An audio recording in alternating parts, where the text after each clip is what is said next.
Well, probably because my parents had greyhounds, and I probably walked my first greyhound when I was about 10, so from there I just stayed in it. I became a bookmaker when I was 21, and I was a bookmaker for 20 years.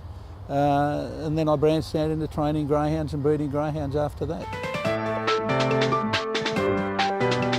In recent times, we're getting more prize money, which was desperately needed. What was happening in greyhound racing, the expenses were going up dramatically, and the prize money was remaining stagnant. But over the last 5 years, prize money has gone up, which is a great help to greyhound racing. There seems to be more group races. I think the grading policy in recent times has helped.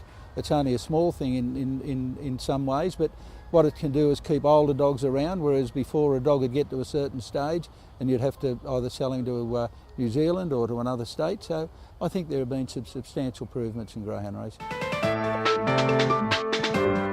Photo of Zoom Top there, and she was the greatest greyhound I ever seen race. So I was bookmaking while she was racing, and I actually lost an enormous amount of money on it. I kept thinking she couldn't win, everything was up against her. I remember one night at Gosford there was a fog that you couldn't even see the greyhounds going past you. She was 5s on, and I thought, well, here's my chance, she may not see the lure. So I got plenty of money out of her, and she not only won by 20 lengths but broke the track record. She was just an amazing greyhound. My father winning the 1970 National Derby on a personal thing was probably the thing that gave me the greatest thrill. I was a bookmaker in those days. He was a long shot. I got a Skinner on the race, and I actually backed him and got the Quinella. So that was a big thrill on that night on a personal level.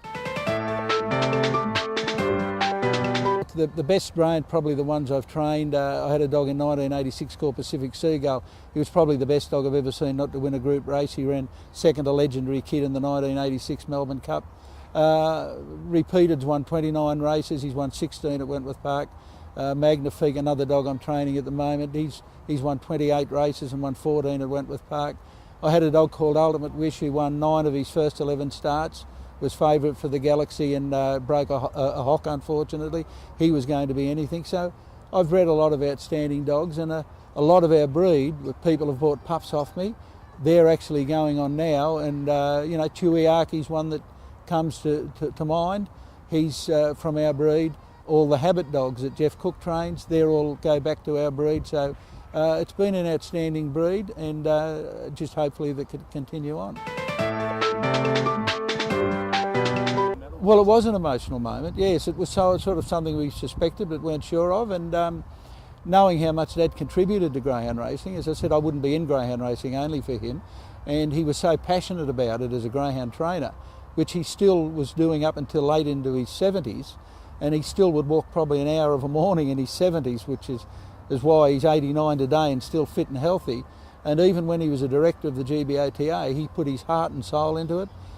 He never left a stone unturned. And I remember back in the days when they were closing down Harold Park, and he was a great supporter of Harold Park, and it almost broke his heart. Like, it was like he was losing a member of the family, and he fought so hard against it. And that was the type of man he was. So he achieved a lot, not only as a greyhound trainer but also as an administrator. And the one thing he did, he supported the participants in greyhound racing. Somebody could go up and say to him, look, my dog's been badly graded at Lithgow, which most participants, including myself, most people that are in that business would say, look, I can't deal with this. Dad would actually give them a hearing. And he just loved the participants of greyhound racing. He always said that they're people that do it pretty tough. They're battlers, but they're the soul of the earth. So to see Dad win something like that, I think it was well and truly deserved.